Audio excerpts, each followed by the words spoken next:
The thoughts, views, and opinions expressed in this podcast blah, blah, blah. It's entertainment, people. Enjoy the show. Hey, everybody. Welcome to another episode of Unboxing Photography. I'm Ricky, and we have Jim opposite of me.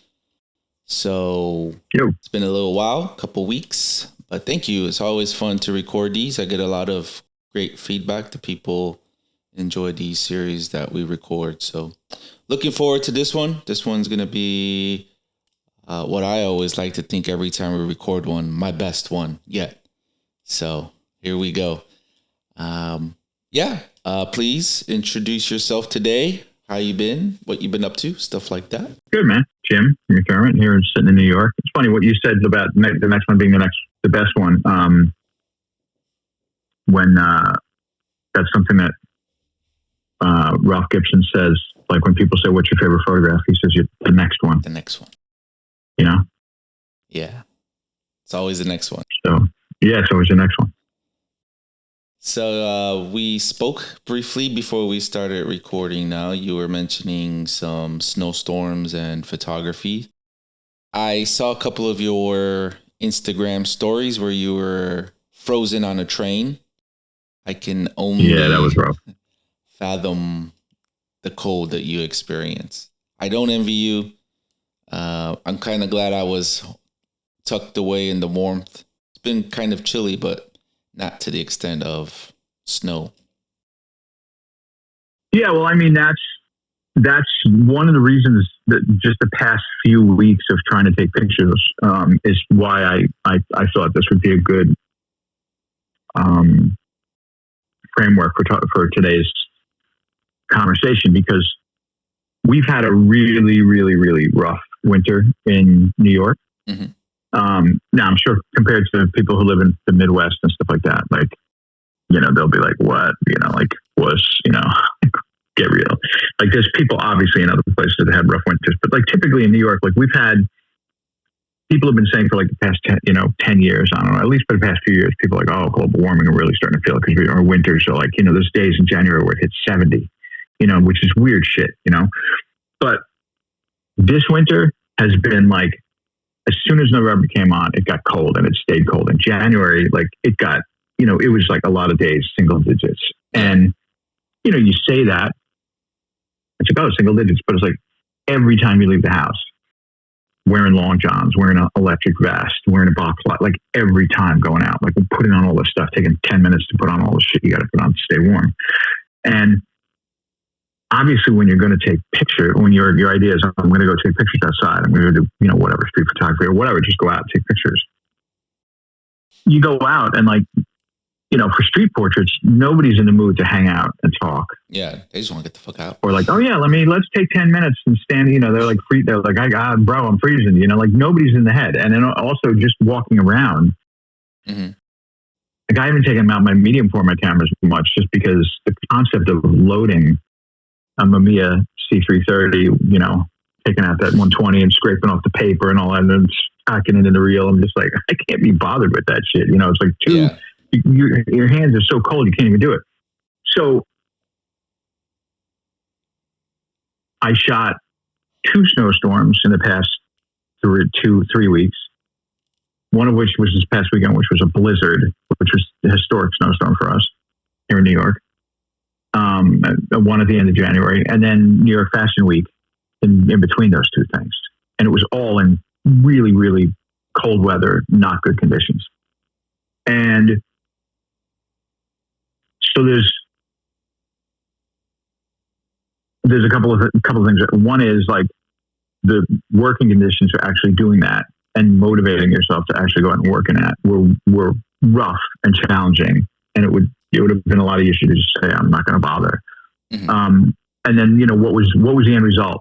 Because I got out and bothered doing it, so weather can be, when we talk about, unboxing adversity, there's a lot of different types of adversity in photography. I mean, one could say that like the whole practice is just like littered with adversity, challenges at every turn.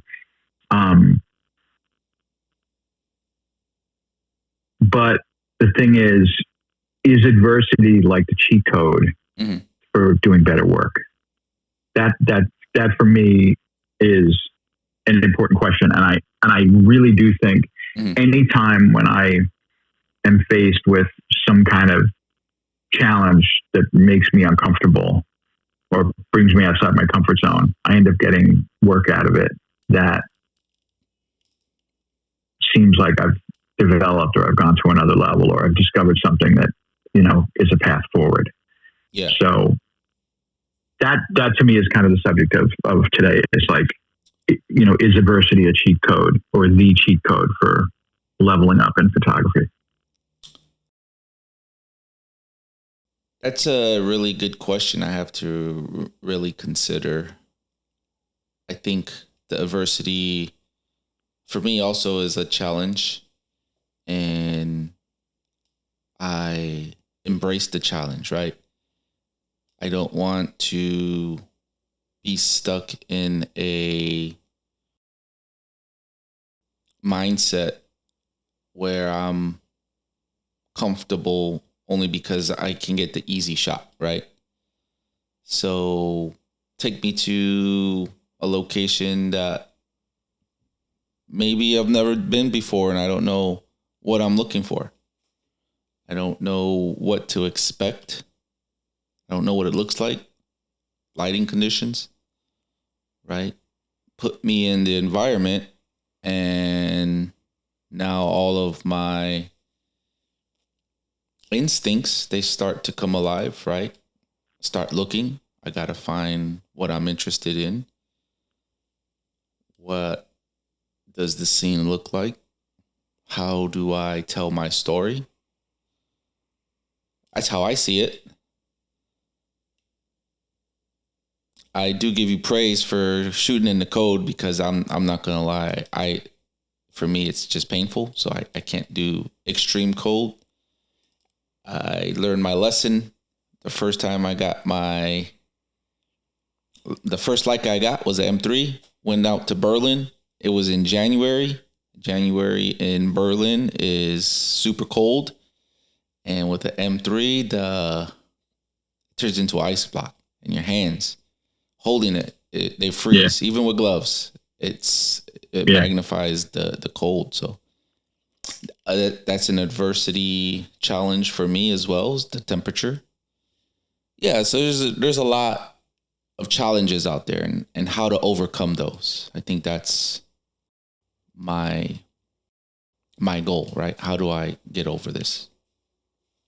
I think that the thing is, and this is like, because I used to work in corporations. I worked in the music industry, and I worked when I worked at Sony, and I had a big staff when I was at Sony. And when you're managing a lot of people and you're managing a lot of things, right? A lot of tasks, a lot of different departments, everybody's coming to you with problems all the time. Mm-hmm. And when you're looking at kind of everything, everybody's coming to you with problems, and they're expecting you to be like, here's the, let me serve you on a silver plate. Here's the answer to all your problems. And what I kind of told everybody when I first started, like kind of getting into a situation where I had responsibility to manage things and manage people and stuff like that, was, if you're a smart person, you want to grow, you want credit, you want to develop. So don't just bring me a problem, right? Mm-hmm. If you have a problem, that's cool. Have as much information as you can about the problem, but bring me some suggestions for solutions. Yeah. And then let's talk through that. Right.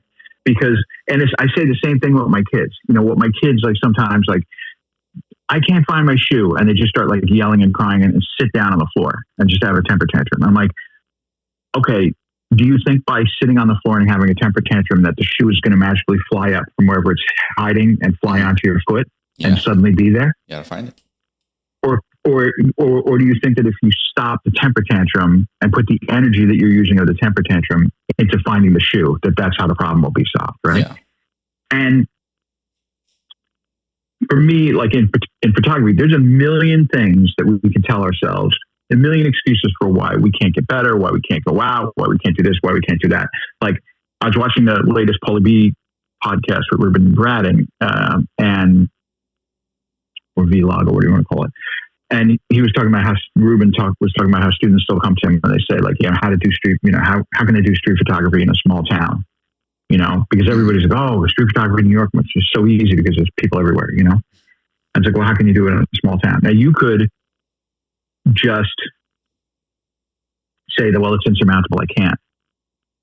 Or you could just say like, I'm going to figure out how to present my town in the context of what I'm trying to show in a unique way. And maybe the fact that there isn't anybody around that often is part of how I show it, Like, in other words, it can be a challenge. Like I talk to people all the time, like when people message me, they talk to me or whatever on IG, and they'll be like, oh, it must be so amazing to live in New York. There's pictures everywhere, right? And I'll go out on days and find absolutely nothing that turns me on, I don't think it's ever easy. But the thing is, you just, as part of your practice and as part of being, real, you have to at some point say to yourself, like, look, if it's just easy to go out and make a good picture or go out and take pictures, if it's just easy, then if it's easy to me, that means that you're not really growing. So to grow, if you have one of these problems, whatever the problem, is, right? I'm scared to go approach people in my street portraits. How do I get past that? How do I go up and talk to somebody? Or, I want to use, a long lens and, an autofocus or, or whatever it is, or, or I don't want to go out in bad weather. I kind of tend to get attracted to those kind of problems. I don't look at them as like something that I want to avoid. It's almost like, I'm really interested in motorcycle racing, MotoGP racing. And I was watching something in the Racer one time about how there was a particular corner on the track that they had problems with and they hated it. And they had a coach that told them like, you know what? And he's like, I don't know how I'm going to beat this corner. I lose time there every lap. And the guy's like, the way that you're going to do it is you're going to make that your favorite corner. You're going to make it so that every time you come to that corner, you're looking forward to it. Yeah. That's going to be your favorite corner on the racetrack, and approach it that way.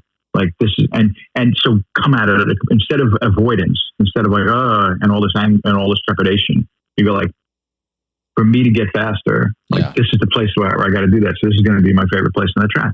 And that's kind of how, whenever I have a situation where I feel like, the challenge is really large, I try to look at that as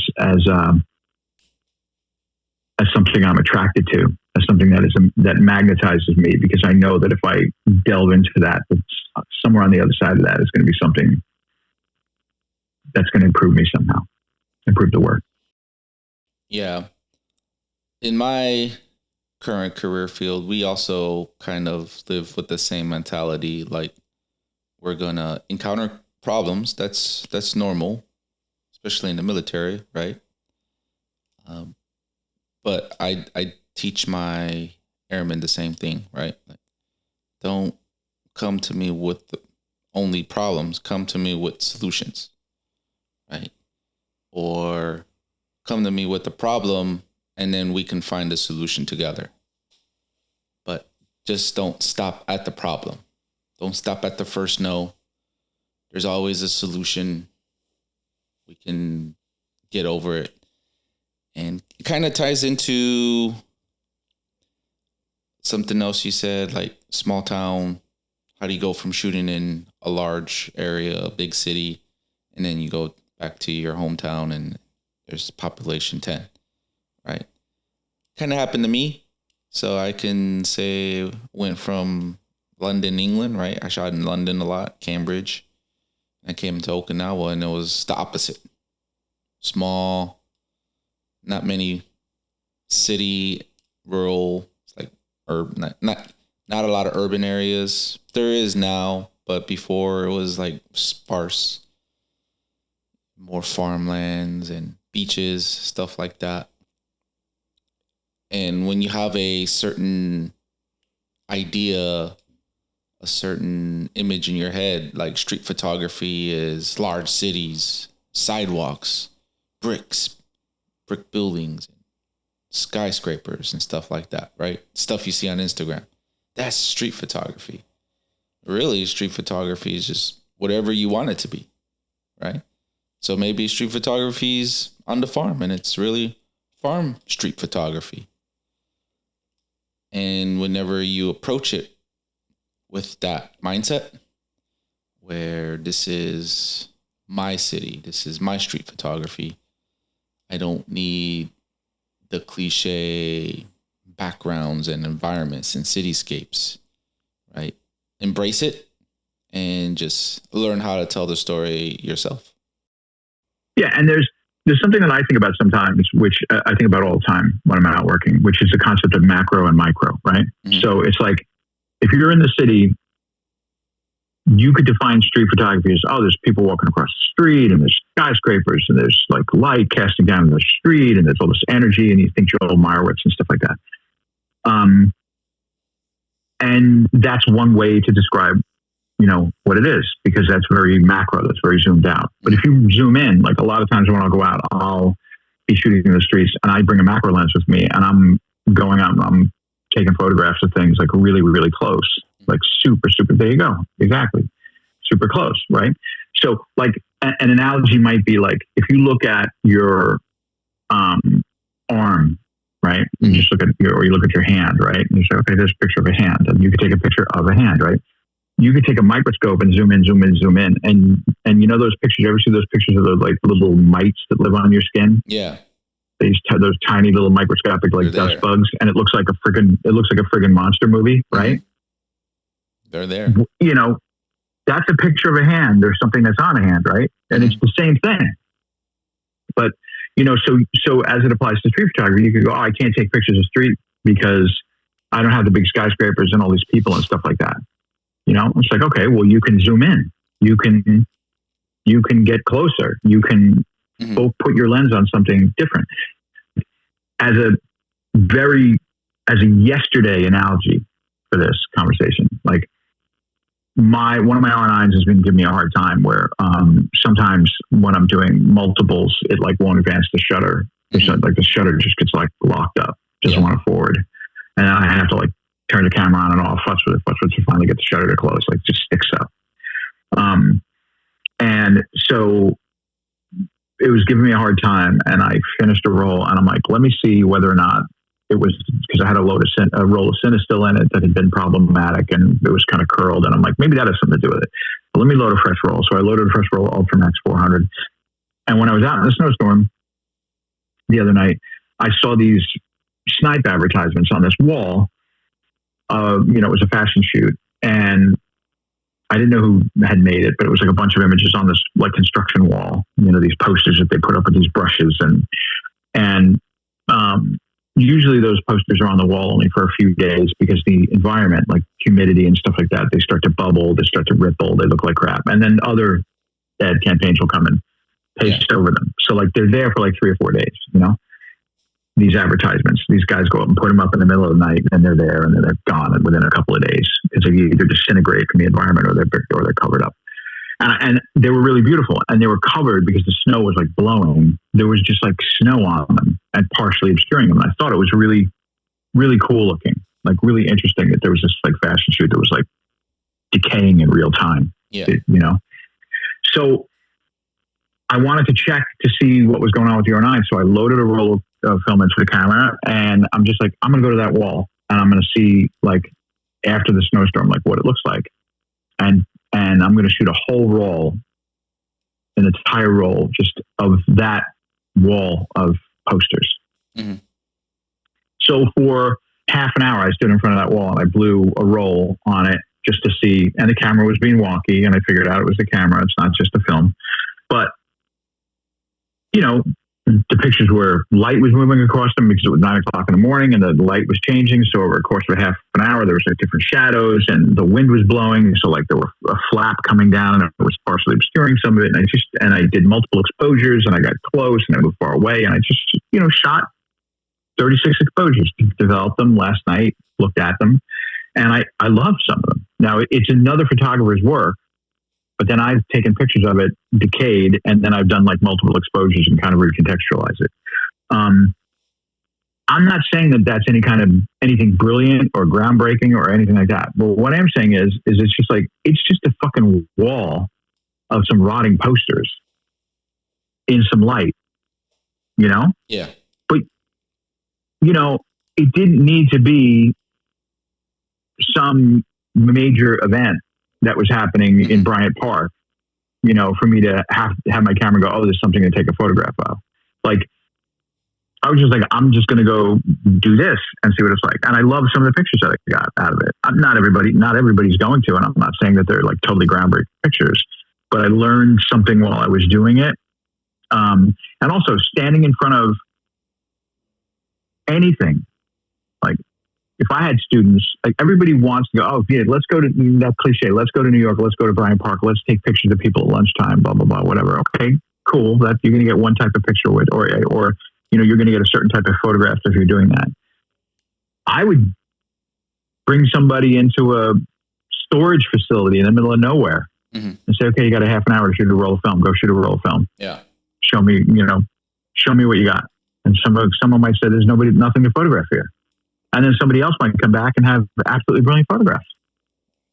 They might take off one of their shoes and say, I'm going to take 30 pictures of a shoe placed differently. And so all I'm trying to say is that like adversity sometimes sometimes there's real adversity. Like we were talking about the weather, like when you have to deal with that, that's real adversity.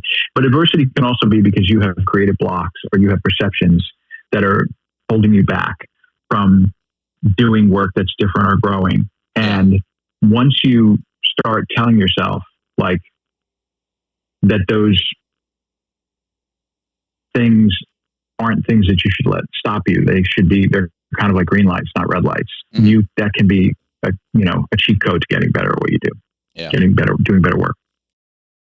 I think we can also kind of use one of the analogies we mentioned earlier was come with a solution, right? And how I can tie that into the photography aspect would be not stopping at the first no, right? So kind of like how you mentioned those ads, right? Stopping at the first no would be you take one photo, just very basic, straight on, no angles, no composition, right? You're presenting the adverse condition right there, right? There's potential. And you just take a basic photo, which is the problem. But now we want to find a solution, which is a different angle, different elements, right? Same subject, but now how do we get to our solution? What do we want to accomplish with this? How do I accomplish this goal? How do I take a different photo as opposed to just that one shot? Now I'm not telling myself no. We're using our critical thinking. We're overcoming and looking for kind of like skill. I don't know, I want to say skill. That's the wrong word to say. But basically technique, right? Improving your technique. And it's just your ability to see differently, right? So that's part of the adverse challenges, seeing in one scope, in one lens, see differently. That's how I pictured that scenario. Yeah. Yeah. I mean, I think the thing is that like,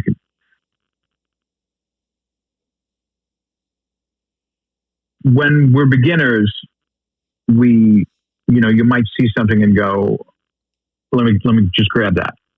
And I see a tremendous amount of pictures on Instagram, a tremendous amount of photographers on Instagram that you can see, like, they just took like they're like, oh, got that, checkbox, right? Got it. And I think when you're at that point, the adversity that you're facing is just like, what the fuck do I want to take pictures of? That's a level of adversity. Like once you say like, I want to take pictures, then the next question is, well, okay, what am I going to take pictures of? And what do I have to say? And what interests me? And then the next, there's so many levels to that. So, okay, well, now I have to figure out like, how do I use my tools? How do I get good technically? Once you have some level of technical mastery, like, so initially, like, there's this question of like, do I want to take pictures? Okay. What do I want to take pictures of? Okay. Now I got to go out and take pictures. Okay. Do I have technical ability? Okay. Now I've gotten technical ability. All right. Now let me try to get better. Let me try to take good pictures. Let me try to do the series. And eventually you get to the point where you're like, oh, I've gone through all these levels of adversity, all these challenges. And now I'm at this point where I want my pictures. I want to have a unique voice. Yeah. I want to have a unique perspective. I want to show myself and my work, and that's kind of like the ultimate challenge. I don't know that that's like necessarily that you would call it adversity. These things are all challenges. Someone, I guess you could say that like adversity is anything that you consider to be something that's barring you or is difficult, some difficulty between you and whatever you're trying to accomplish, right? Mm-hmm. But like going out in the snow, for instance, the first day that I went out a couple of weeks ago was during the daytime, and I met some friends, and we were shot in the snow for 7 hours, and my R9 froze up. The MP that I have was literally the whole top of the camera had ice on it. Like I would have to blow on it and hold it up to my mouth to get the shutter to get ice off the top of the camera, because it would form so quickly because there was so much moisture in the air, so much density, and it was so cold. It was 9 degrees without the wind chill that the camera would get droplets of moisture on it and they would turn to ice really quickly. That's real adversity. And like when you're trying to battle with the physical situation that your camera's in, and it's not going to mechanically, let's say, cooperate. But then another level is, the physical discomfort of that, and how you've got a mechanical adversity because the camera isn't really ideal in that kind of a situation, and you've got physical adversity because you're dealing with physical discomforts, and those things can get in the way of what am I trying to accomplish artistically? What am I trying to take pictures of? What am I out here doing? Yeah. What am I pointing my camera at? And I think in some weird way, as the fact that I was worried about the camera, dealing with the camera issues and dealing with physical discomfort, it purified my ability to see. Like I didn't fuck around. I didn't take pictures of bullshit. I was like, when I would see things and be like, that's a picture, that's a picture, that's a picture, that's a picture. And I would just, I didn't second guess myself, because I was like, sometimes when you're really comfortable and you're kind of walking around, you're like, nah, I'm not really feeling it or whatever. There's a sense of urgency that you get from, I'm freezing my fucking ass off and my camera's dying. And, and I'm out here and I'm here to do this thing. Yeah. So I'm not going to let anything get in my way. So I see something, I'm just going to go get it. I don't care. I see a person walking down the sidewalk. I'm going to just walk up to them and I'm just going to take their picture, and I don't care, so that was taking those challenges, and those challenges, that adversity of the physical and the mechanical, ended up making it so that I got something out of it. It was really good, and surprised me at how good it was, because when I was going home, I'm like, I don't know if I got anything good, because the whole time your brain is like, you have this anxiety of camera fucking up. You have the anxiety of like your fingers are freezing, your whole body's like really cold. So you're not getting that feeling of like, oh, I just got a banger, You're just like, I pressed the shutter at a 15th of a second or whatever. And I'm like, and I don't know whether or not what I got was good or anything, and you don't know until you get out of the tank. So I have some conversations with a couple photographers, and recently what I've come to notice is, and maybe this is some form of adversity, right? I'm going to tie this into something you said. It was like, when I'm out there in the cold and I see something, I just go out and get it, right? That, for me, just tying this to adversity is that's a challenge for these individuals, right? They don't have that that knowledge of determining to go out and get it. They're still trying to seek it. So they're trying to overcome that. I don't want to say mental block. Maybe it's more hesitation because they're probably considering it. But then as you talk more with them, they actually reveal later on in the conversation, like, oh, that's something that I wish I would have gotten at that time. And there's a friend of mine now, we met in Tokyo from the Phil Penman workshop. And we've been talking, and you know, I do photography coaching, shameless plug. And I've been coaching them for a while. And there was a moment we were discussing where he was asking, like, seeing stuff. It's like street portraits and just like moments. There was a moment where we were in one of our locations shooting. And for me, because I hosted it, it wasn't something that I was focused on, right? I was taking pictures, but my main objective for the workshop was to teach, right? Teach and show, inspire.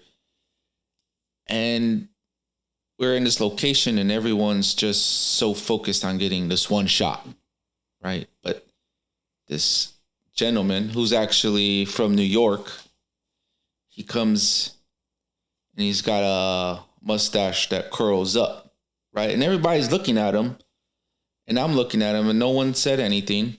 So I waited, right? Because I didn't want to take no one's moment. And I waited. I'm looking at all of the other people and you can tell they're looking at the gentleman and no one said anything. So finally, I'm like, I'm not going to let this opportunity go. So I asked to take his picture and he did. And then as soon as I started to take the picture, then everyone else came in, right? And then it was like, oh, hold on. He's the only one that asked me. So like I was the only one that got the photo. Other people kind of snuck it in. But that's kind of like adverse challenges other people face is kind of the knowing when, if that makes sense. You know, because I'm older and I realize that we live in a different time right now and you have to be sensitive to people's feelings and things like that. But you went through boot camp. Mm-hmm. Right. And my brother is a Marine, ex-Marine. Like, you know, we live in a world where there's a tremendous amount of, you know, there's this thing of like, I was watching this Vivienne Westwood talking about this famous fashion designer and was, you know, involved with the Sex Pistols, had a really famous clothing shop in the 70s and influenced the whole punk scene and like died a couple of years ago, but amazing designer. And she was talking about the fact that this thing that where everyone is an artist, that concept is bullshit. And it's a ridiculous assertion, you know, and I fully am on board with that, you know, but we look at all this stuff that are, you know, all this like photography that's shown. And it's just like, we're supposed to, you know, we have to be supportive of everybody and kind of acknowledge everybody. But what happens is that like, you know, on one end of the spectrum, you know, you can be really snobbish and say only certain people are allowed to take photographs and it should be, you know, only like, you know, it used to be like, you know, only these like really stodgy men in like lab coats or, you know, like whatever, like, you know, photography was like a boys club and whatever. And it was like very kind of, you know, elitist and whatever. And the same could go for painting and other things. Like you look at almost any creative discipline, it was very not inclusionary. And now everything's gone to the other side, which is like, it's super inclusionary. Mm-hmm. And both things are wrong, right? In boot camp, if that big fucking wall you got to get over, or that rope that you got to climb. Yeah. If there was a drill instructor that was there going, you think you could do me a favor and get over that wall, champ? I think you could do it. You know, I think, you know, why don't you give it your best shot? And then you get halfway up the wall and you're like, oh, I'm not, I'm worried it's kind of too high. Well, all right, well, you tried your best, champ. Is that, have you ever met a drill instructor that had that fucking mentality about it? So the thing is it's like, you know what? All those people who rushed over like fucking chicken shit lemmings to like, and didn't, and all their pictures were going to be shit, right? Terrible. Because they're just glomming onto what you're doing. There's no connection to the subject. They rushed up. It's like, oh, I have permission to do this now. If I was mentoring anybody, I'd be like, and you and I, like, Joseph Michael Lopez, kind of, vibe or Ralph Gibson. These people are not, they're like, put on your fucking big boy pants. Do you want to get better? Because if you want to get better, I'm going to tell you how to get better, but I'm not going to listen to you sit here and be lazy and muling and say like, your shitty pictures are good, or that you being lazy and not wanting to do it. And I wish I could have gotten out, but I felt like doing something else. Like all that other kind of stuff. Like if you want to do that, then fine, cool. But don't come here and then ask me how to get better. If you want to be a better guitar player, it doesn't happen because you have a guitar that you own that's in your closet and you sit watching fucking YouTube all day. Yeah. It happens because you take the guitar out and you sit there and make your fingers get fucking blisters and you run scales for 4 or 5 hours a day. And then you try to copy records and you play in bands and all shit. You do it for years and then you're a fucking good guitar player, Like if you just want to be that guy who sees, oh, I see some other guy taking a picture. Let me run up and glom onto him.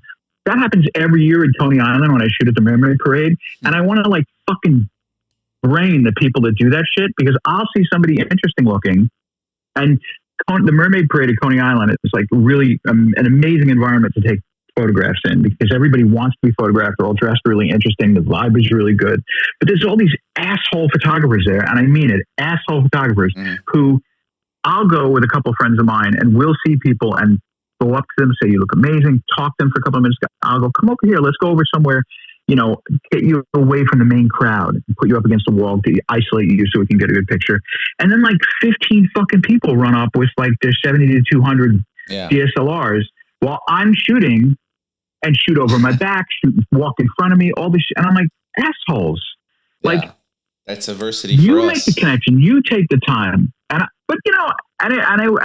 got kind of pissed because it's almost like a fisherman who like has a, his fishing spot, and then someone comes over and starts throwing dynamite in there to get the fish to come up, like it pissed me off. But then I thought, like, after a while, because I saw the pictures that people would post, because I would, you'd see them on the feed, you'd see the hashtag or whatever, and I'd see pictures of the same people that I photographed. And I knew, like, oh, that was in that moment where that must have been one of those people. Yeah. And the pictures that they took were shit, terrible. Because they're just like sticking their fucking zoom lens over my shoulder and like not connecting with the subject and not thinking about the frame and just like barging in and trying to do something. So, that was a little rant, obviously, but it kind of goes back to this thing of like, do you want to put on your big boy or big girl pants and say, okay, I want to get better. I want to take good pictures. How do you do that? Do you want someone to like tell you like, I'll make it as easy for you as possible? You want some whipped cream in your hot cocoa? You want a cherry on top? I do. Here, it's just the temperature you like it. That's not how to do this. You think the people in the Olympics right now are like, they had a coach who was like, you know what? You've been skating for 15 minutes. I can see you're having problems with it. Let's take a break. That's not how you do this. You got to cater to the crowd. That's not how to do this. Yeah. No, you don't. So I'm kind of mixed in this. I think it's situational. Well, I am not, clearly. But, I think the approach can be tailored to certain individuals. Honest feedback is needed, though. What I will say is I think every serious photographers experience that moment. My first time I've experienced that moment where someone comes to try to steal my photo was actually in London, where it was a parade that I didn't even know was happening. I was just there, and there's parades and marches in London like every weekend. Anyways, but there was this like rockabilly chick, and she just looked amazing. I still got the photo. It's one of my favorite photos I've ever taken, because it was so simple, so basic. But I asked her to take the picture And she did this pose where she's like snarling and she's like doing the yes. And I got the shot. And as I'm doing it, like all the photographers around me, they try to swarm and get the shot. And I started seeing them, and I instantly was like, no, this is my shot. So I jumped right in front of her and I was like, none of you can have this shot. So I was the asshole there. No. You weren't an asshole. That's not you being an asshole. And honestly, on the example you talked about with the mustache, yeah. If it was my workshop, because of the kind of person who I am, I would have told all those students, stop taking pictures. Let Ricky have his moment. Because you know what? In New York City, right? I'm sure they have these in Tokyo too. I know they have them in Tokyo because in Ueno Park I saw this. Like, I saw a guy feeding pigeons, right? Oh yeah, throwing bread. So the one pigeon gets their piece of bread, and what happens? 20 other pigeons come and like peck at it, try to take it away from him. And the one pigeon's like, leave me alone with my fucking bread. Yeah. When you do that thing to another photographer, when those other people jumped on your picture, they're just a bunch of fucking pigeons pecking at your piece of bread. And the thing is that for them to get better, as a mentor, as an instructor, I think the responsibility of the instructor is to say, no. You don't jump onto Ricky's picture. If you want to wait till he's done and then talk to the person and re-engage with them and make it your own thing, fine. Yeah. Otherwise, go find somebody else to take a picture of. Because what you're doing is you're not. That gets right back to the heart of what we're talking about. You're skipping over the adversity. You were too chicken shit to go up and take a picture of the guy who you thought looked interesting. So you waited till someone else made it okay. And then you want to rush in and jump on top of their shit and fuck up the moment when they're taking a picture because you don't have the gumption to go do it yourself. And your picture's not going to be good. And what's worse is you're going to make Ricky's picture suck. So if you're first starting off as a photographer and you don't know any better, fair enough. But if you're somebody who knows a little bit of what you're doing, or if you're in a class to learn how to get better, I think it's the responsibility of a mentor to kind of maybe not say it in as hardcore way as I just said, call your paying students a bunch of fucking mindless pigeons. Yeah. That won't make anybody sign up for your next class. We'll have more workshops. You know, but to kind of point out, what are you doing? You're jumping on a moment. Your picture's not going to be good. There's no connection, and you're fucking up another photographer's photograph. Don't do that. I receive, and it's all to avoid a moment of discomfort. Yeah, I do agree with most of that. Right. So I think in the instance, if you're trying to teach people to build the courage, the gumption to approach, because most people, you gotta remember, it's like they're learning. In my specific example, right? So people, they're not as experienced in the street, like approaching people, right? So yeah, maybe telling them, hey, we're gonna get you to build up the courage where you can approach people and ask them. And we do that. That's a specific exercise that we do. And I think in the aspect of a teaching environment where no one's going to ask, but then you kind of show people you don't have to be afraid. I think that was what I was waiting for, right? Because remember, I told you I waited. I didn't just see the guy and instantly think, oh, if I don't ask him first, someone else will. No, I waited, right? I wanted to gauge what their level of engagement with subjects that they don't know, like strangers. That was my intent at that time. So I think for that specific example and the situation that occurred, it was more of a learning experience, right? So, but if you're in the parade and you don't know no one, and then you just start taking pictures of mermaids, and then you have the 50 million photographers behind you, I think that's when the harsh language is acceptable, right? I'm going to just agree to disagree. I think in that moment, you didn't teach them anything except that they can jump on your back, because they didn't actually, you opened the door and they just walked through an open door. They didn't knock on the door. They didn't turn the knob. They didn't walk through the door. What they did was they waited for you to do all that stuff, and then they walked through the door behind you. And I would have said, if they were all watching, don't take any pictures, put your cameras down, watch, learn, listen to what I'm saying to the person to engage with them. Watch the dynamic of how I get them to pose, how I connect with the person. I see really bad approaches all the time in street. People ask me, I was at the Leica New York gallery a couple of weeks ago, and somebody asked me after looking at my feed, another New York photographer, like, how do you approach these people? What's your thing? So it's a constant thing that people ask you. Like, I know everybody's curious about it. And I see bad approaches. People go up, hey, you look great. Can I take a picture? That's very surface. You have to actually make a connection. So if you tell people, if they're so worried about getting the picture, they're missing all the nuance and all the technique that's required, all the things that have to take place before you take the picture. The taking the picture is, they think I have to get this thing, right? But the thing is, they're going to get something that's shit unless they do all the stuff, all the knocking on the door, the turning the knob, the walking through, the saying hello, the small talk, all that other shit before you pick the camera up. That's what has to be taught, not to stick the fucking camera in someone's face and go, click, check, job done, great workshop. Letting them ride your ass to get all that stuff is anti-teaching. It's teaching them incorrectly. It's missing what needs to be taught. The thing that needs to be taught is all the stuff that you did, the waiting, the approach, the small talk, all that shit. Yeah. And they skipped all of that. That's the thing they need to learn. Not that, let me pick up my fucking camera and my zoom lens and go after you did all the stuff that's really important. So I disagree, but that's okay. No worries. I appreciate your disagreement.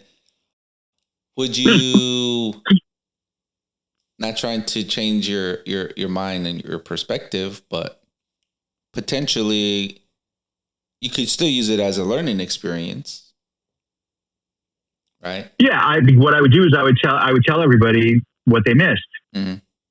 Yeah, I would let them fuck up once. Yeah, no photo for you. I'd do that, and after the person left, I'd sit everybody down and I'd say, okay, let's talk about what just happened. And I would tell them everything that they missed and all the important shit that they missed. It's just like, okay, what's the difference between a hamburger at a Michelin star restaurant and like, fucking McDonald's or whatever? It's the quality of the ingredients. It's the seasoning. It's the knowledge. It's all that other stuff. You can give somebody a hamburger. It's just a who gives a shit. Here's some meat on a bun, or you can make it art, right? What do you want to do? Yeah. Are you want to be White Castle, or do you want to be a Michelin star, or you want to be Wagyu? White Castle, Wagyu. I'm not gonna lie, I would. The Wagyu is obviously a better cut, but I'm from Chicago and I do enjoy me some White Castle. And it takes years, I like some White Castle. Years and years of training your stomach on how to actually not deal with what. Yeah. White Castle is a reputation. Exactly. It's real. White Castle might have been a bad example because I've had many a night of like one too many drinks going out and getting White Castle and like I need a 30 getting on that Harold and Kumar vibe of like, I need me some White Castle. So maybe I should have said Wendy's or some other like or Burger King or whatever. Yeah. But you know what I mean. I mean, I get what you're saying. Yeah.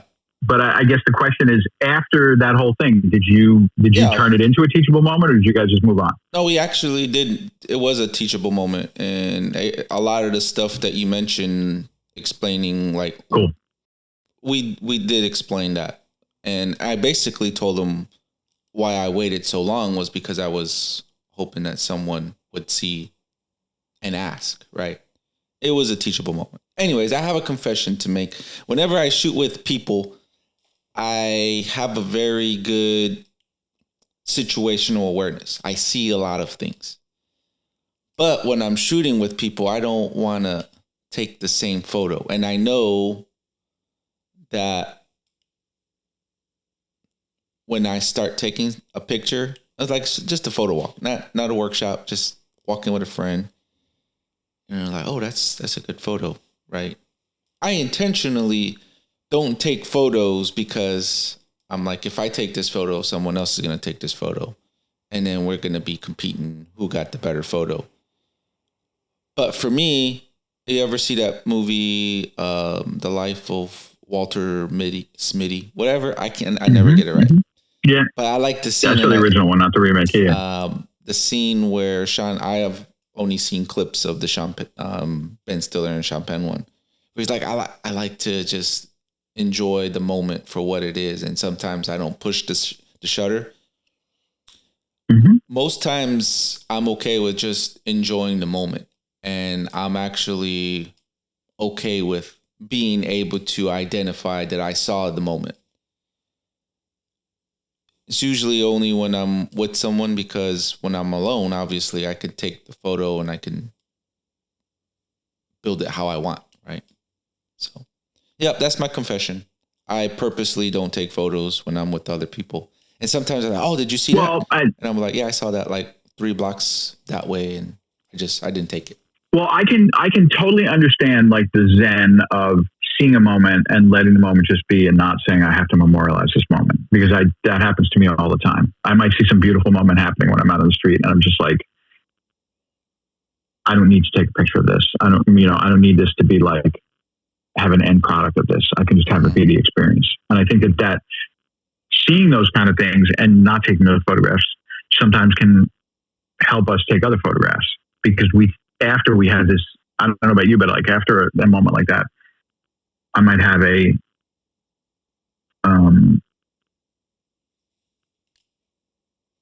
replay in my mind of what the picture might have looked like. Mm-hmm. I might frame it. I'll see pictures in my mind of what it would have looked like if I took it, or I'll see it as a photograph. But what you have to kill, and this is some adversity that you have, is I would never for a moment in any situation would it ever remotely cross my mind not to take a picture, because I think that I might be competing with somebody that our pictures might look similar. Mm-hmm. I know that whatever picture I take is going to be my picture, and whatever anybody else looks at has nothing to do with it, has no impact on it, and I don't consider it in any way. And that's like an insecurity or something that mm-hmm. I think that if it really is something that ever holds you back, and I don't know if it actually holds you back, or it's just something that happens once in a while or whatever, but I would just say like, you have to kill that dead, because no one's going to take pictures like you take. Mm-hmm. You could take the person and put them in front of a brick wall. And if all the vision that you bring to it, all the perspective, all the life experience you've had, the way you frame what mm-hmm. appeals to you in a person or a scene or whatever, is going to make that particular picture. And then that particular picture. And the person standing next to you has a whole different menu of mm-hmm. influences and vision and everything. And so 9 times out of 10, two people ask them to go take pictures of something, and they're going to come back and the pictures are going to look different. Unless they're complete beginners with no visual language and no understanding of the camera, and they're like straight out of the womb mm-hmm. photographers, but if anybody who has any kind of awareness at all in photography, I think that two photographers are going to take just 2 different kinds of pictures always. So I see with my friends all the time whenever we go out, they'll take pictures of the same people next to each mm-hmm. other. Like my friend Purcell, Nurse to Life on Instagram, he's a great photographer. We'll take pictures of the same person. We'll approach them at the same time. He'll be like, oh yeah, this is my partner, blah, blah. Mm-hmm. And I'll go, all right, you go first. And then I go. And then we see the pictures that we took, and they're totally different. Yeah. They're totally different. Pictures are completely different. So same person, same light, same corner, same moment. Yeah. I don't want to say it's an adversity thing. Like, one, I'm not scared to do it. I think for me, it's most times, you said it, I don't need to take that photo, right? Now, if I absolutely want the photo, I take it. That I'm like, even if I don't feel like I'm competing with anyone. So maybe I said competition earlier. Maybe that was the wrong word. But I know like, I don't compete with anyone. Like my photography is for me. And if I was to walk with you and we took the same photo, it's no competition. It's just like, I really like what I'm taking a photo of. So I don't want to, maybe I said it wrong, or it was like a competition moment, and it's not. But for me, sometimes I'm like, I don't need to take the photo. Well, there is a level of adversity, and I hear this all the time from people, and I think about this myself, and this kind of gets into like the very deep water of like imposter syndrome and wondering what the point is, why we're doing anything why we're doing this at all, and all that other stuff. But like, you know, there is like a whole thing of, why am I, you know, what's the point of taking this picture? What am I going to bring to it that's any different, you know? And that can be, you know, an adversity that we kind of all face, you know, is like, what's the goal of this? I'm just some guy with a camera that doesn't mean anything, or just some girl with a camera that doesn't mean anything, you know, like nobody cares, you know. There is a whole kind of mechanism out there, and you know, we see it in terms of all the analytics and likes and things like that behind everything that we do, and that wanting to get that kind of approval, and not getting it, or understanding that like we're kind of, with our creativity, we're just kind of putting it out into the void, and the void a lot of times is like, no, thank you, you know, and that can make you not want to take pictures and not want to go out and work, because you're like, well, nobody gives a shit, so why should I? Thou shall not pass. Yeah. You know, you just get into that, you know, thing of like, what's the point, you know? And that's a big point of adversity, is just like, why am I doing this? I think that's going down, not to disagree with what you're saying, but that path is a dangerous path to go down, right? So, I try to avoid. I just want to enjoy it. I just want to enjoy the moment. I don't want there to be like any competition. I'm not competing with anyone. Like 0% of me is competing with anybody. So, but there's a lot of adverse actions in there, right? So I think the challenge is to identify that, like, oh, this is what's happening. I would say, like in my photography, that I'm extremely competitive. But what I'm competitive with is I realize that with every picture, I'm competing against every other picture that's ever been taken before me. I have an awareness of what other people have done in photography, and what their pictures look like and what they've accomplished. And I'm a good photographer, and I believe I'm a good photographer. I'm trying to become a really good photographer. I don't know if I'll ever be a great photographer, and I know I'll never be a legend, but I don't look at people on Instagram or YouTube or whatever and compete with any of that. Like, oh, I've got to get, he's got more likes to me, or he's got more success to me, or anything like that. The competition that I think of is just the enormity of the creative arts and everything that's been done before. And if I'm going to add to that, for me to put on my own big boy pants, like I have to say, like, am I just doing something that somebody else has done and I'm doing just like a watered down shitty version of it? Am I just copying somebody else's thing? I'm going to be really catty and terrible right now. And this isn't me being competitive, although it's going to maybe sound like it. Catty and terrible. So, already labeled. Alan Shaller's Iris app, right? So they had some kind of competition recently, which I wasn't even aware of, and they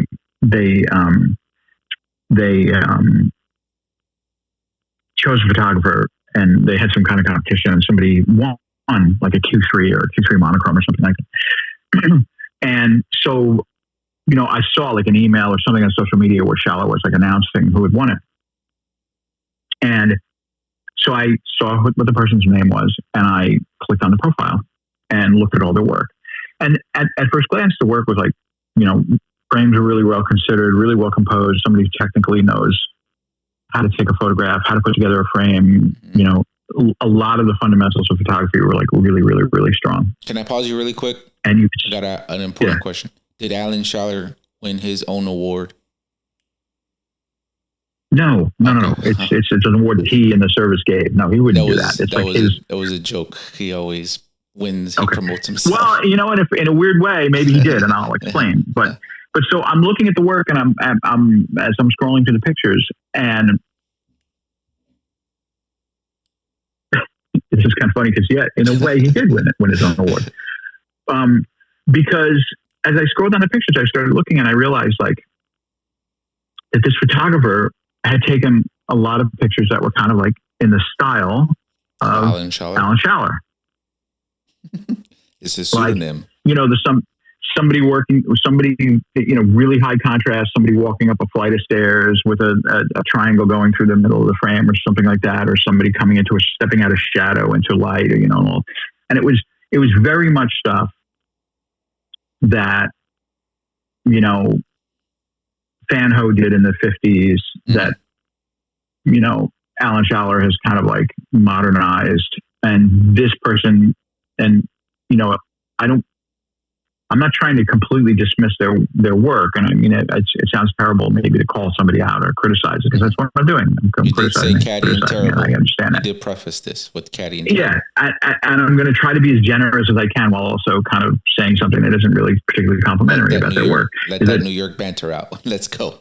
Let's get it. Yeah. But the thing is this like, it looked very influenced by, or very in the style of, that kind of thing, that Alan kind of a thing. And so I thought to myself, so in terms of him winning the award, like if he gave the award to somebody whose work is kind of derivative of his, like in a way, I guess he didn't give himself the award. But I have to preface now this photographer, I'm sure would, if they were here, would be like, hey, you asshole, you know, this is, my work is completely different, and I don't do, and, you know, and they'd be like, this picture is different because, it's like, okay, so it's different because in Alan Schaller's picture, they're walking into dark, and because in your picture, they're walking into light. You know, whatever. It's like there's basic fundamentals that they're kind of duplicating in the work. And this gets back to the thing that I kind of always talk about, is like, if you have an awareness of everything else that's been done in photography, and I know we all want to be kumbaya on everything, like, if somebody's doing something, if somebody's copying somebody else's shit, to me, that's never worth acknowledging and saying that it's positive. Other than to say, you know, if you've reached a level of technical mastery, you know how to put together a photograph. Now what you have to do to be a fully realized artist is to do your own thing and not copy somebody else's shit. And that might be the biggest, you know, challenge, the biggest adversity of it all. All of us face is how not to do what everybody else does, and understand in the moment when someone says, good job. Like, if you write a poem that is like the same poem that some famous poet wrote, Kafka, but you just changed out some words, I'm sorry, you shouldn't get a fucking A on your report card. That's plagiarism. You don't get a pat on the back for that. And in photography, if you're doing something that somebody else has done, but you've just done it really well. You do get called out on it. No, we don't. No, on social media, you get a following, you get a career, you get to be an ambassador, you get credit, you get a following, you get to teach fucking mentorships. That's what happens in photography. Those are all results, but you absolutely, I'm sorry, you know, you get called out. I think we can do a second episode of this, going down that path, which I would like to visit. But yeah, I think, like, comparatively, that's adversity, right? Because I think the challenge in that aspect is now you're trying to either replicate a certain individual, and this is no particular person, it's just a general statement, right? You're trying to replicate something that someone else is versus creating what you will be known for, right? So that's an adverse challenge in itself. Well, nobody understands that, or very few people, I think, and we as photographers don't necessarily understand it, is to look in the mirror and say, what am I being acknowledged for? And if you can say, hey, look, the audience is saying, I'm a brilliant photographer. I have all these likes. I have all these followers. All my work, it's all, a tremendous amount of likes because I'm, putting this stuff up, and this picture got 1,600 likes, 2,000 likes, blah, blah, blah, whatever. And I just won this award. I'm doing something great. But what you have to do is kind of look at it and go like, okay, well, what does the audience want? The audience wants something that's familiar, that's comfortable, that's within like certain parameters that are very easy for them to kind of digest. And they want things that are familiar. So if I'm doing something that's derivative, that's rewarded. That kind of work is rewarded by the community that's in social media. And in music. Like if you do something where you're copying someone else's shit, no, very rarely do people get called out for stuff like that. It's like, I'm going to just do something that somebody else did and have it be totally derivative. And a lot of people like it. And so you go like, wow, great success. I'll cash the check.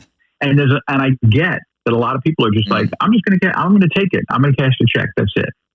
But there's a difference between that and being your own fully realized artist. Yeah, so doing your own thing. I think that's the more along the lines of originality. And then I'll tell you something that I do know, because I'm like in spaces where the conversations do happen. Like these people that are creating an original style for themselves, right? They absolutely do notice when other people are starting to mimic. I'll use the word mimic their style. Everything that they do, now you start seeing someone else, right? They absolutely notice. They absolutely keep that in mind. But if you look closely, there's a certain point where now they're not doing that, they're doing something else, right? And it's really more strategic because the people who are mimicking, they don't have the ability to come up with that kind of creative content, right? They need someone else to feed it to them. Just watch it. Happens. There's a lot of I'm sure you guys have these in, well, maybe you don't have in Japan. Well, no, you do. There's a whole place in the world for cover bands. Mm-hmm. Like there's a whole thing now where you can't go see Pink Floyd play live, but you can go see the Pink Floyd experience. And the guys dress up like Pink Floyd. Yeah. Like Elvis. In the early 70s, they got guys who they play the same instruments. Yeah. They play the song like note for note, the solo, and you go and you see it, and it's like seeing Pink Floyd, but and it's like the guys or seeing the Beatles. Like there was a place called the Cavern Club, I think in Tokyo that I went to, and I saw a band that was all Japanese guys, and the first set they dressed like the early Beatles, like in the suits, like the very early "I Want to Hold Your Hand" type Beatles, and then they took a break and they came back and they were in full on Sgt. Pepper outfits with the mustaches and the wigs and all that other shit, and they were perfect carbon copies with a slightly Japanese accent, and they played the music like perfectly beautifully. And there's a whole marketplace for that, and I love the shit out of it. I thought it was fun and a good time, out for sure. That's a big difference between being the Beatles. Yeah, and that's the thing. Do you want to be the guys in the fucking suit with the fake mustache who are like playing the cover song, or do you want to be the Beatles? I'd rather be is the Beatles. It's not a big difference. No, I don't think so. All right, so I'll give you my perspective. Okay, what's the difference? Tell me what's the difference. Because they're marketing themselves as a Beatles cover band. Right. I'll use this as an example. For me, it was if I'm pretty decent friends with Phil Penman. I'm going to use him as this example. If I was to say I'm a Phil Penman cover photographer, and then I start doing everything there. Now we know that's my intent, is to cover his style. But whoever says that, when you ever see, I've never single time Pink Floyd experience. That's what I'm saying. Like, no. I'm talking about photographers. When have you ever seen anyone who cops someone else's shit? And plenty of people cop Alan Schaller, and plenty of people cop Mark Fernley. Plenty of people cop Phil, and they're trying to be mini Phils. And I know that's not what any of those guys are trying to teach, but a lot of people do it. When do you ever see any of those people post a gallery and say, "No, that I wasn't talking about. I'm trying to be this guy." I am. I'm using the Beatles thing as an analogy. I was using your cover band I was saying that it's a slight different, like the impact wasn't, because they're still marketing themselves as the Beatles, as Pink Floyd. Right.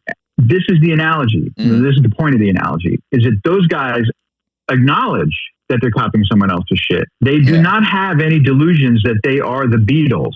Yeah. The problem in photography is that everybody thinks they're the fucking Beatles or Pink Floyd. They don't perceive or understand or self-criticize themselves to the point where they go, I'm just copying someone else's shit. Yeah. I'm not my own thing yet.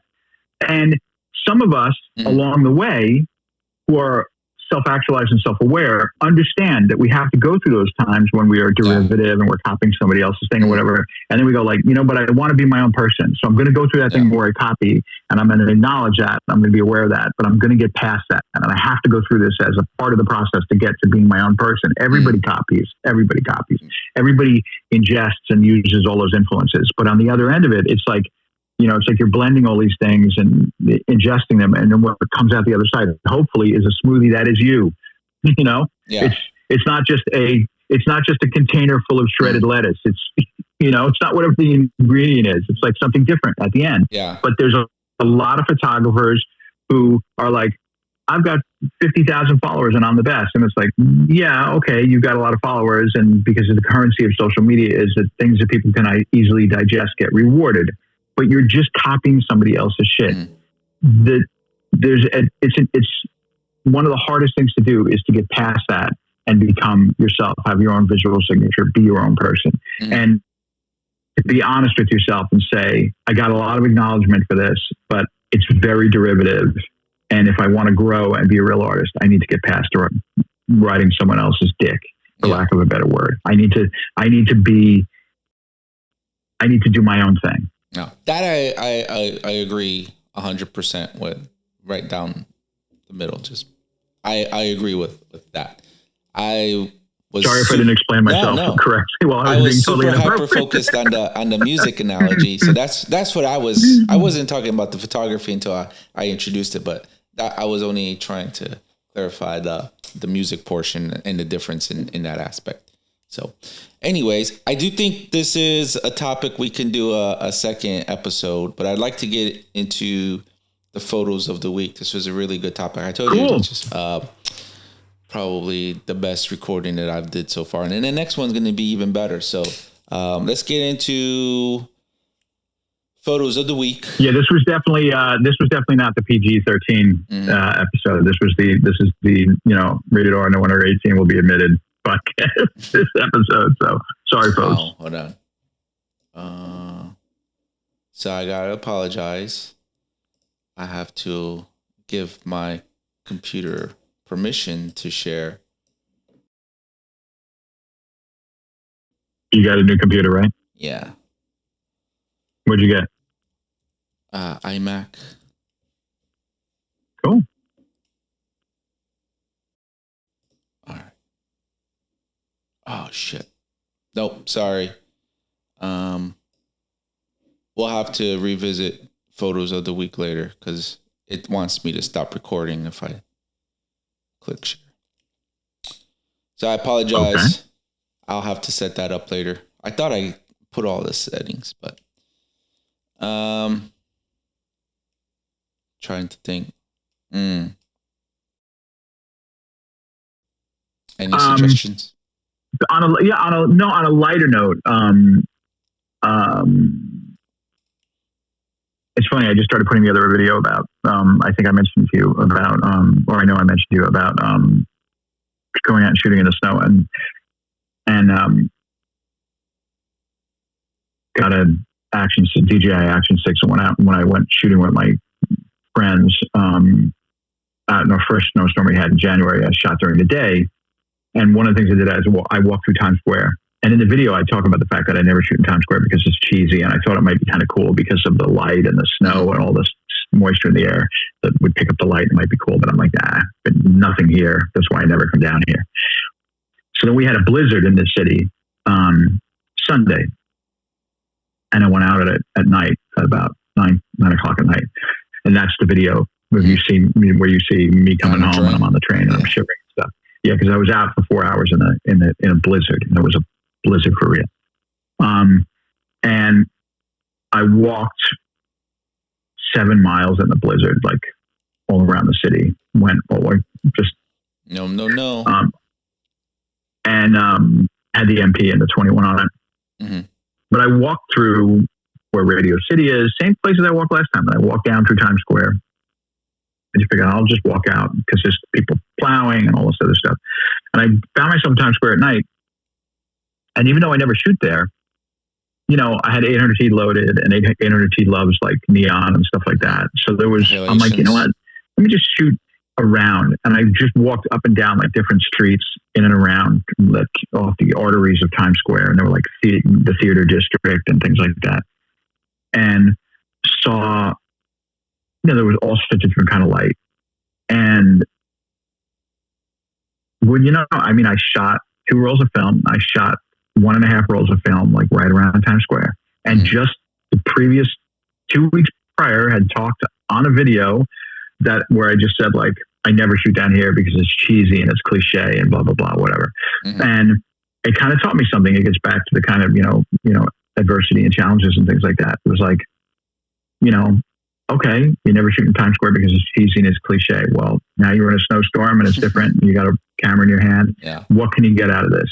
Can you go out and do something cool? And I really loved some of the pictures that I got. And if you would ask me where my least likely place to shoot in New York City would be ever, I would say Times Square. And I spent an hour and a half in Times Square shooting, you know, a roll of 800T and got some great pictures. Yeah. So sometimes the things we tell ourselves, you know, we have to realize that maybe we're not always for sure. Right. For you know, when I listen back to these conversations that we have, I tell myself, you know, I speak with such confidence and like everything that I'm saying is the truth, black and white, you know, and, you know, at 60 years old, I realized like a lot of the things that I've thought over the years that were absolute truths and my opinion was unchangeable and will never change. And I now have a completely different perspective on it because I've experienced time, you know, whatever, something like that. So I acknowledge that anything that I'm saying here in this like incredibly assertive, opinionated way, I might have a completely different opinion about it if I learn and find out, yay,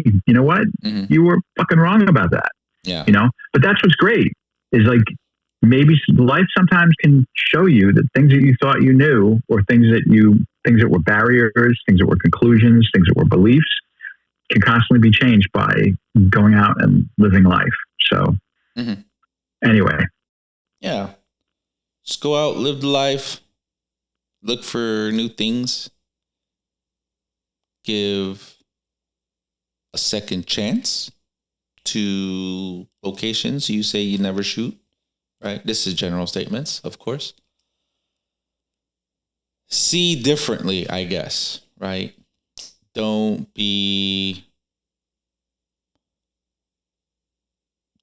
create adversity for yourself by just blocking stuff. Like, oh, I'll never go there ever again, right? I say the same thing about Paris for me, right? Like, oh, I never want to go back. But the more I talk about it, the more I kind of want to revisit just to see what I missed or why I didn't like it the first time. If you're talking about like going to Cleveland, I can get saying I never want to go back. But if you're talking about knocking Paris and saying like Paris is one of the greatest places on the fucking planet that you could photograph or spend any time in, period. So trust me, give Paris another chance. That's not a high bar. Saying you might have been wrong about Paris that's not a big leap. Well, I mean, wrong about I've discussed that many of times. I didn't enjoy it, but again, like it was for me. Like I went there once. If I never go back, I'm okay with it, right? Now I'm not saying. I think I did say I'd never go back, but anyways, I would probably. It's kind of. But you didn't enjoy it because of how the people were and how they were like kind of not receptive or what? Well, that's just French people in general. Nothing against French people. That's just their personality and their culture. They're very stern when it comes to Americans or foreigners in general. And they're just, again, that's their, but I've grown. I'm in the States. Racism, that's second nature to me. So it was nothing. I don't want to say it was the people. I couldn't, because I didn't really. I've been to Paris probably 30 times, right? And I heard that kind of rap, and I think people misunderstand it. I think that the French people generally, and unfortunately, I think that this is kind of like, not to get into politics, but some of the right wing aspects in Paris kind of play off this to kind of, get people's support and sympathy, and it happens in a lot of places, including here in America. Mm-hmm. They're really proud of their culture, yes, justifiably so, yes. More than justifiably so. They should be, and they should be doing everything they can to preserve as much of it as possible, because it's wonderful. The food's amazing, the art is amazing, the architecture is amazing. Unlike here, they don't take every beautiful building and blow it up to put some shitty fucking mall up. They respect it. You go to Paris and it's not like this endless landscape of skyscrapers and new buildings. They have respect for what's come before, and they it's an amazing culture. And I think that what they want and they demand, and I totally respect and support this, is they want that respect. I mean, if you come to New York and go into any neighborhood, this gets to the heart of like documentary photography, when they talk about it. If you just go into a neighborhood with a camera, like I think I was listening to Devin Allen talking about this, maybe, about how if you would go into some neighborhoods in Baltimore where the camera just start walking around, you could get robbed, you could get jumped, people could take your shit, like if you just like walk in and start blasting around, like you had to have some familiarity with the neighborhood and like have a reason to be there and connect with people and go like gently into it. And because you have to respect, you come from a place of respect. This isn't where you're from. You're in somebody else's neighborhood. You have to respect the environment. Paris, to me, is like a place where it's like, this is an amazing place on on planet Earth. Like Paris is an amazing, amazing city. And the people who live there are proud of it, and they want you to respect it. And if you come there and you're kind of like from another place and you want them to deal with you in your context, it's never going to play out well. Yeah. And you know what? I love that about Paris. It's like, oh, you're wearing a baseball cap and you're like, excuse me, or hey, where's the subway? And they'll be like, fuck you. That's kind of how New York is also, that's kind of how if I went up into Harlem and I just like started like walking around and taking pictures of people like sitting on a street corner and didn't ask their permission or anything, I might get my ass beat. It comes from the same place. It starts from a place of like respect and understanding that you're in a different context and you got to get on that wavelength a little bit. And maybe when you were younger, like you didn't catch that vibe or you didn't pick up on that or whatever, but that's what it's about. And I find people in Paris to be super warm. There's a lot of cultures there. There's like, African cultures, Vietnamese. I mean, they were colonial, super colonial. So all of those, Algeria, continental, the whole continent of Africa. There's a lot of cultures there, but it's an amazing place to photograph. And the people I think in Paris are. Oh, I know, but I was just there this year and it was amazing. It was an incredible place to photograph. I wasn't in Paris to socialize with people. I actually had very minimal interactions with people. It's just, I was underwhelmed.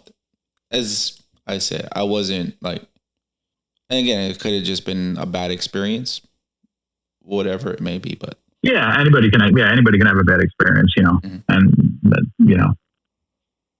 but give it another shot. It's great. Yeah. If I ever go back, I'll give it another shot. Anyways, this was a very good recording. Best one so far. I do want to thank you. I do owe the fans, listeners, and supporters the photos of the week. I do apologize that my computer wants me to do all the weird stuff instead of getting that sorted. But I'm going to keep these photos, and then I guess the next recording will have double photos of the week, just because I want to revisit these because these are really awesome. So thank you to the fans, listeners, and supporters that made it all the way to the end. Thank you, Jim, for this amazing, wonderful conversation. My brain started really picking up on that back half of this recording. So, I always enjoy these. Keeps my brain going and fresh. So, any last words to the listeners? just, it's been a hard winter for most of us, I guess. We're in a lot of places in North America. And spring's coming, renewal. And remember, you can always tell yourself that you're somebody different. Ooh. You can always go out and try to do something new. Spring's coming, and go with that vibe. Like, don't beat yourself up. Like, if you feel like you're not happy with where you're at, just, the birds are going to be singing soon. The flowers are going to be coming for the ground, and that can be you too. Yeah. I got a trip coming up at the end of March, going to see mainland cherry blossoms. So cool. I'm going to be in Osaka and Yokohama, which is close to Tokyo, but I'll take some time to go do some photography in the Kansai region. Say again? Portrait? I don't know which film I'm going to take. You got to get those cherry blossoms on film, man. You got to get those film. You got to get those analog tones. Mm-hmm. In that case, it's probably be Portrait 400. Yeah. So good choice. I'll get a roll. Someone requested digital color, so I'm going to take my reporter. That'd be the digital, but I do want to take a film camera too. So I'll take some Portrait 400 for you. So I got 2 requests. Cool. Yeah. So, until next time, look forward to it. I'll keep in touch as always. And then to the fans, listeners, supporters, everyone who's here, first time listeners, last time listeners, thank each and every one of you. Like a Street Photography Collective, Unboxing Photography. This is Unboxing Adversity.